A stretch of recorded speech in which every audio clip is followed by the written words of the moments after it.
বাবাই আর খালি দরজা লাগিয়ে দেয়।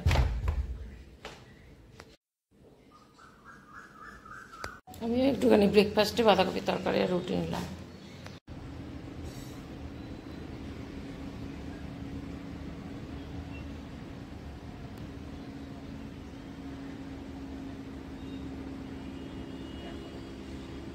কেমন হচ্ছে একটা পুজো পুজো চলে এসছে এরকম একটা ভাব লাগছে। চলো অনেকক্ষণ পর তোমাদের মুখোমুখি হচ্ছি। Good morning, welcome to our new blog. কেমন আছো সবাই? আশা করছি সবাই খুব ভালো আছো, সুস্থ আছো, পজিটিভ আছো। গুড মর্নিং তোমাদের বললাম ঠিকই, কিন্তু আর বেশিক্ষণ সময় বাকি নেই যে গুড আফটারনুন হয়ে যাবে। বাজে 11টা মোটামুটি প্রায় 40 হয়ে গেছে। কি সকালবেলা সমস্ত কাজ টাজ তো সকালে ঘর ঝাড় দেওয়া, ঘর মোছাগুলো তো সব হয়ে যায়। এবার ছেলেও বেরিয়ে গেছে, ওর বাবাও বেরিয়ে গেছে সকালবেলা 7টার সময়, ছেলে বেরিয়ে গেল আজকে 9টার সময়। দিয়ে আমি একটুখানি বিছানা টিছানা ওই ঘরে ঠিকঠাক করেছি, করে নিয়ে একটু বসে মোবাইলে গল্প করছিলাম বন্ধুর সাথে, নুপুরের সাথেও কথা বললাম। করার পর হঠাৎ দেখছি এত ঘুম পাচ্ছে না, চোখ বন্ধ হয়ে যাচ্ছে। আমি বললাম না একটুখানি শুয়ে তারপরে আমি ইয়ে করবো। শুয়েছি তো বুঝতে পারিনি, আমি না ঘুমিয়েই গেছি। তখন বাজে মনে হয় কটা 10:30 হবে। দিয়ে ঘুমিয়ে পড়েছি। এখন হঠাৎ মোবাইলের আওয়াজে আমার ঘুমটা ভাঙলো, তখন প্রায় ধরো 11টা 25। আমি বললাম কি করব, কিছু করার নেই, কাজগুলো সমস্ত পড়ে রয়েছে। এখন অনেকগুলো কাজ বলতে রান্না টান্না করবো না, রান্না সমস্ত রয়েছে, খালি ওই একটু বাসন টাসন কয়েকটা রয়েছে, চায়ের বাসন টাসন রয়েছে, ওগুলো মাজবো আর ভাত বসাবো, চান করা, পুজো করা, এটাই কাজ বাকি আছে। বাকি সব হয়ে গেছে। কাপড় আজকে কাচিনি, বিকেলবেলা ভাবছি কাপড় কাচবো আজকে। এখন আর ইচ্ছে করছে না কাপড় কাচতে। আসলে কি বলতো, আমাকে যে ওষুধ দিয়েছে একটা নতুন, কালকে থেকে শুরু করেছে ওষুধটা, বলেই দিয়েছিল একটু ঘুমের টেন্ডেন্সি আছে। আর আমার তো একদম ঘুম হয় না। ঘুম বলতে কালকে রাত্রিবেলা যত তাড়াতাড়ি হোক না কেন, আমি কালকে যখন শুয়েছি তখন বেজে গেছে প্রায় 11টা 10। তারপরে উঠেছিও সেই 6টার মধ্যেই উঠতে হয়, সেই উঠে গেছি। আর যার জন্য হয়েছে কি বলতো, ঘুমটা ঠিকঠাক করে হয়নি বলে ঘুম পেয়ে গেছিল, তো শুয়েও পড়েছিলাম। ঠিক আছে, একার সংসার কে আর কি বলবে, আবার দেরি হলে আমারই হয়েছে। এবার যাই, গিয়ে উঠে পরে এখানটায় বসেছিলাম, তখন বললাম না একটুখানি তোমাদের সাথে কথা বলি। চলো এবার ফটাফটগুলো কাজগুলো সেরে নিই, চান পুজো সবটাই করতে হবে।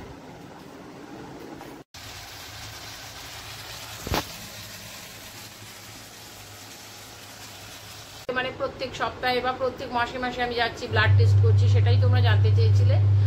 জানতে চাওয়ার, আমার যে হার্টের অপারেশনটা সেটা আমার হয়েছিল 92-এ। আমার প্রথম অপারেশন হয় সিএমভি, মানে কার্ডিয়াক মাইট্রাল ভালভ ইয়ে হয়েছিল, অপারেশন হয়েছিল। তো 92 মানে অনেকটা দিন, ধরো অনেকটা দিন আগের ব্যাপার। তখন আমি অনেকটাই ছোট ছিলাম। আমার যে জন্ম থেকে হার্টের প্রবলেম ছিল সেটা কিন্তু ছিল না।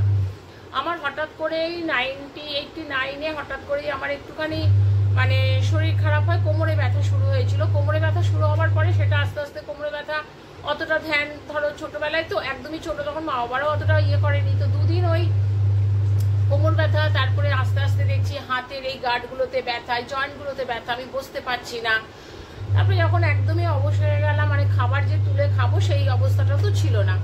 তো সেই সময় আমরা ডাক্তারের কাছে, যেহেতু বাবা ইসকোরে চাকরি করতেন, ইসকোর হাসপাতাল আমরা ছিল, তখন আমরা যাওয়ার পরে ওনারা আমাকে অ্যাডমিট করে দিল। অ্যাডমিট করার পর যে যথারীতি ডাক্তার যেরকম সমস্ত কিছু করার সমস্ত করলো, করার পর আমাকে মনে হয় 5-6 দিনের মধ্যে ছেড়েও দিল।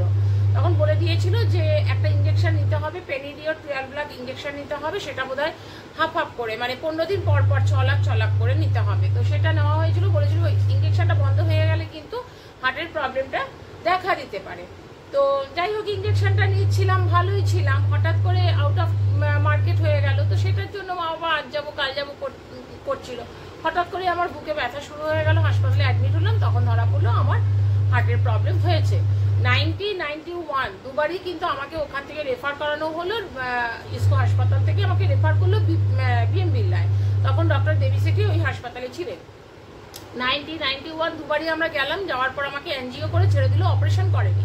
কিন্তু 92-এ যখন মারামারি হলো তখন কিন্তু দেবী সেঠি ওই অপারেশনটা করলো। সিএমভি যেই অপারেশনটা করেছে, তখন ধরো এত তো আজকালকার দিনের মতন তো এত ইয়ে ছিল না। তখন পুরো আমাকে কেটেই করতে হয়েছে। এখন হয়তো সিএমভি করতে গেলে হয়তো অ্যাঞ্জিওপ্লাস্টির মতন করে নিলেও হতো, কিন্তু তখন কিন্তু সেই সুযোগটা ছিল না। যার জন্য আমার পিঠের থেকে বুক পর্যন্ত টোটাল কাটা আছে, কেটেই ওরা অপারেশনটা করেছিল। 92 তারপরে মোটামুটি ঠিক আছে, যে ওষুধ ইঞ্জেকশন সব নিয়ে মোটামুটি ঠিকই ছিলাম। 92 অপারেশন হওয়ার পর 2002 আমার বিয়েও হয়। বিয়ে হয়েছে, বিয়ে কিন্তু আমাকে সমস্ত জানিয়ে বিয়ে দেওয়া হয়েছিল, ডাক্তার বলে দিয়েছিল জানিয়ে বিয়েতে। তো আমার যেহেতু নন্দাই ডাক্তার, মানে মামা তো নন্দাই ডাক্তার, সে গেছিল বিয়ের আগে, মানে যখন দেখাশোনা করে মোটামুটি পছন্দ হয়েছিল তখন উনি গিয়ে সমস্ত প্রেসক্রিপশন দেখেও এসেছিল। দেখে তারপরে ওনারা কিন্তু সমস্ত কিছু জেনে শুনেই বিয়ে হয়েছে। আর 2003-এ আমার ছেলে হয়। তারপর থেকে মোটামুটি ঠিকঠাক ছিল, যে সেরকম কিছু প্রবলেম হচ্ছিল সেরকম কিছু হয়নি। কিন্তু 2006 থেকে আবার দেখলাম শ্বাসকষ্ট শুরু হয়ে গেল। এবার তখন ধরো, আর আমার শাশুড়ি কি বলতো, আমার যখন বিয়ে হয়েছে শাশুড়িকে আমরা একদম বিছানায়, মানে বিছানাতেই, মানে সবটাই ওনাকে করে দিতে হয়, মানে কোনোটাই কিছু করতে পারেন না, মানে বাথরুমে নিয়ে গেলেও কিন্তু ধরে ধরে নিয়ে যেতে হয়। তো করছিলাম, ওটার জন্য হার্টে চাপ পড়লো না কি হলো বুঝতে পারলাম না। 2006 থেকে আবার শ্বাসকষ্ট শুরু হলো। তখন আবার আমাকে এখান থেকে ব্যাঙ্গালোর নিয়ে যাওয়া হলো। ব্যাঙ্গালোরে প্রথমে সাইবাবা হাসপাতালে গেছিলাম, কিন্তু ওখানে আমার কোনো রেসপন্স করলো না, কারণ যেহেতু একবার অপারেশন হয়ে গেছে সেই জন্য। তখন আমরা বিএমবিলাতে তখন ওখানে তো বিএমবিলা নয়, মানে লেডি সিটির যে হাসপাতাল সেখানে যাওয়া হয়। তো সেখানে আমার বাবাও গেছিল, আমার দিদি, জামাইবাবু, তার ছেলে, বা তখন বাচ্চা ছিল তার ছেলে, আমার ছেলেও তো 2.5 বছর, বোধ হয় 2.5-3 বছর, 3.5 বছর বয়স হবে। যাওয়ার পর ওরা আমাকে বিএমবি করলো, ওরা ভর্তি করলো, ডক্টর দেবী সেঠি দেখলেন, দেখে ওনারা বিএমবি করলো। বিএমবি করার পরে ওনারা আমাকে বললো যে এটা 5 বছর, 5 বছরের মধ্যে কিন্তু আবার চেঞ্জ করতে হবে। তখন ওরা চেঞ্জ করেনি। যাই হোক, চলে এসেছিলাম। কিন্তু যেহেতু আমার শাশুড়িও যে তখনও বেঁচে ছিলেন, তার পরিশ্রমটাও আমাকে করতে হয়েছে। এইসব কারণে আমার ওই 7, 8, 9 মানে 2 বছরও আমি ভালো করে, মানে 2 বছর মানে কি 1-1.5 বছরও ভালো করে ছিলাম না। আবার শ্বাসকষ্ট শুরু হয়। যেহেতু আমরা তখন ইএসআই ফেসিলিটিটা আমরা পেতাম আর কি, তখন ইএসআই থেকে আমাকে রেফার করলো মিশনে। তখন সমস্ত কিছু রিপোর্ট করে ওরা বলে এটা অপারেশন না করলে আর কোনো কিছু করা যাবে না, কারণ একটা জিনিসের ওপর বিএমবি হলো, সিএমবি হলো, তারপরে আবার কি করে ওই ভালভটা রাখা হয়। তো তখন আমাকে মাইট্রাল ভালভ রিপ্লেস হয়, মানে এমভিআর। তখন ওরা সত্যজিৎ বসু অপারেশনটা করলেন, আরও চ্যাটার্জি ছিলেন, সবাই ছিলেন। আমার ভালভটা অপারেশন করা হলো। অপারেশন মানে কি, আমার হাড়টা পুরো বাইরে বের করে নিয়ে তারপরে সেটাকে অপারেশন করে ভেতরে একটা প্লাস্টিক ভালভ বসানো হয়েছে, মানে আমার নিজস্ব যে ভালভ থাকে সেই ভালভ কেটে দেওয়া হয়েছে, কেটে একটা প্লাস্টিক ভালভ বসানো হয়েছে। তো আর পুরো হাড়টা যেহেতু বাইরে বার করে আমাকে অপারেশন করা হয়েছে, সেই সময়টা আমাকে পেসমেকার দিয়ে চালু রেখেছিল আমার হাড়টা। তো আমার হার্ট অপারেশন করার পর সেটা যখন ঢোকানোর পর কিন্তু আমার পুরো হাড়টা কিন্তু পুরো সেলাই করে আটকানো। আমি জানি না এইটা দেখে তোমরা কতটা বুঝতে পারবে। আমি দেখো খুব কাছের থেকেই দেখাচ্ছি, দাঁড়াও, দেখতে পাচ্ছ কিনা বুঝতে পারছি না, দাঁড়াও।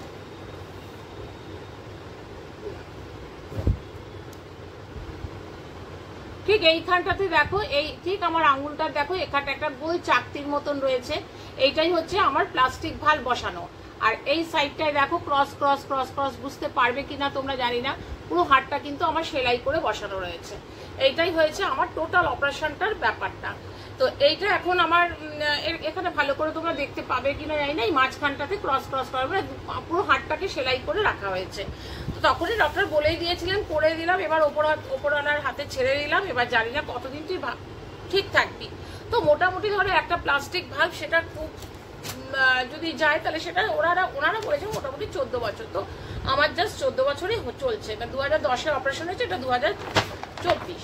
তো এই হচ্ছে আমার অপারেশনের ব্যাপারটা হয়েছে। তারপরে মোটামুটি আমি কিন্তু ঠিকই ছিলাম, কিন্তু হালকালে আমি প্রায় 1-1.5 বছর থেকে একটু শ্বাসকষ্ট বুঝতে পারছিলাম, কিন্তু সেটা বাড়তে এখন এতটাই শ্বাসকষ্ট যে আমি যে হাঁটবো, তোমরা দেখো আমি হাঁটতে অনেক সময় ভিডিও করি, কিন্তু প্রচন্ড কষ্ট পাই।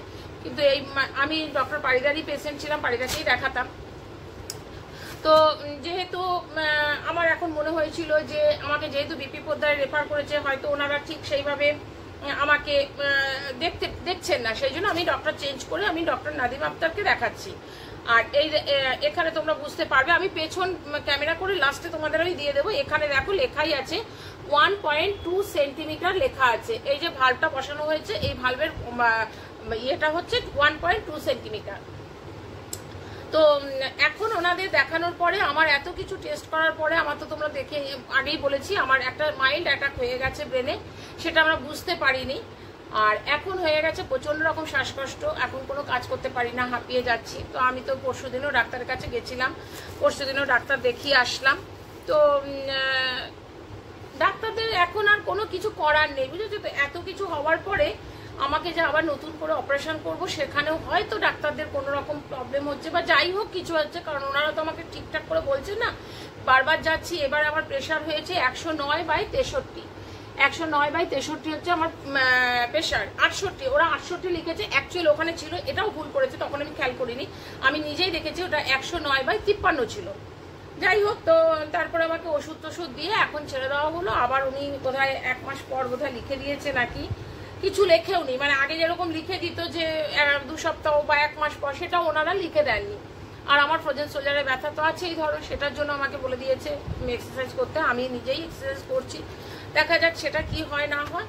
তবে এখন আমাদের ইচ্ছে হচ্ছে যে আবার হয়তো সিটি স্ক্যানটা আমি করাতে চাই, আর সিটি স্ক্যান আর ইকো এই দুটো করিয়ে আমাদের হয় মানে বিপি পোদ্দারের যে ডাক্তার লাস্ট আমাকে ধরেছিল আর কি, মানে কি প্রবলেমটা হচ্ছে, আর ওনার জন্যই কিন্তু আমার মাইল্ড অ্যাটাকটা হয়েছে, কিন্তু উনি কিন্তু আমাকে ধরেছে, যার জন্য সিটি স্ক্যানটা করতে দিয়েছিল।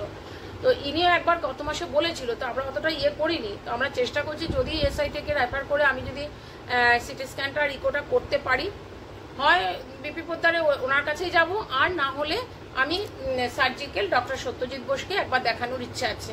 এবার দেখা যাক ওনারা কি বলছে। তবে এইটুকুন বুঝতে পারছি যে ওনাদের হাতের বাইরে চলে গেছে, এখন আর নতুন করে অপারেশন করা বা কিছু করা, কারণ 3 বার অলরেডি আমার অপারেশন হয়ে গেছে, সিএমবি, বিএমবি আর এমভিআর, এই 3টে হওয়ার পরে এখন আর ডাক্তাররাও বোধহয় বুঝতে পারছে যে এখানে আর হাত দিয়ে কোনো লাভ নেই। তো এখন বুঝতে পারছি না কি করব, মাথার মধ্যে একটা বিশাল টেনশন তো রয়ে গেছে। আমি দেখো এখন কাজ করি আর মাঝে মধ্যে শুয়ে বসেই আমি কাটাচ্ছি, মুখ চোখ ফুলে যাচ্ছে, মাঝে মধ্যে মুখ চোখও বেশ ফোলা লাগছে, অনেকেই আমাকে বলছো তোমার মুখ চোখ ফোলা। তো এবার কি হচ্ছে কিছুই বুঝতে পারছি না। তবে দেখা যাক, আমরা ইএসআই থেকে একবার রেফার করানোর চেষ্টা করছি, কি হবে। তোমাদের সবার কিউরিয়াসিটি ছিল যে আমার কি হয়েছে, তাই তোমাদের আমি সমস্তটাই জানিয়ে দিলাম, বলে দিলাম। হ্যাঁ, আমি ব্যাক ক্যামেরা করে তোমাদেরকে আমি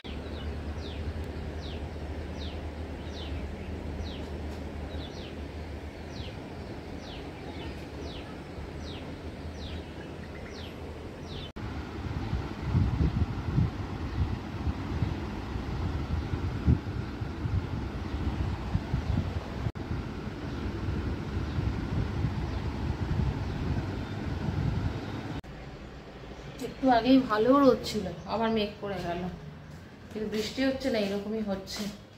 চলো, কখন ভাবলাম হয়ে গেছে চা করে, পুরো বোতলগুলো সব ফাঁকা ছিল, সব বোতলগুলোকে ভরলাম, যে আবার চান করে বোতলগুলো ভরতে হবে, জানাটা লাগিয়ে দিয়ে আবার বাই চান্স বৃষ্টি আসলে।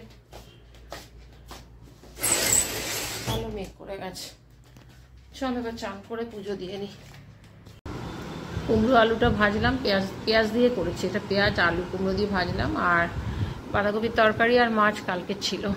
চলো 1:30 বেজে গেছে, খেয়ে নিই। আজকে বাইরে দেখো আবার এখন মেঘ করছে, একবার রোদ উঠছে, একবার পরে মেঘ করছে।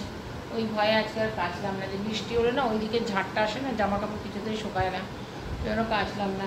দেখি বিকেলবেলা যদি পারি কেচে দেবো। বাজে হচ্ছে 9:40, এতক্ষণে আমি ভাত হয়ে গেছে অবশ্য, আর একটুখানি ডিম আর আলু সেদ্ধ করে তারপরে নিচে গেছিলাম, দিয়ে এসে করে ভাতটা বসে একটু বসেছিলাম, আর ডিম আলু ঝোল করবো, মশলা করাই আছে। ডিমটা বাঁচছিলাম, বাঁচতে বাঁচতে এলাম কি ব্যাপার, এত রাত হয়ে গেল, কোনো ছেলে ঢোকেনি, এলাম ফোন করি, একবার মিস কল মারলাম, দেখছি করছে না, তারপর আবার করলাম, বললো নিচে আছি। আর এটা বল যে নিচে আছি, টেনশন করছি, এত রাত হয়ে গেছে এখন ঢুকছে না, চলো ঝটপট করে রান্নাটা করি, আর ইচ্ছে করছে না। আর রয়েছে খানিকটা আমার জন্য তরকারি রয়েছে, আমি বললাম মনে হচ্ছে গরম ভাত, একটু ডিম সেদ্ধ, আলু সেদ্ধ, একটু পেঁয়াজ সর্ষের তেল দিয়ে ভাত খাবো, এটা মনে হচ্ছে। আর ওদের জন্য ঝোল করবো,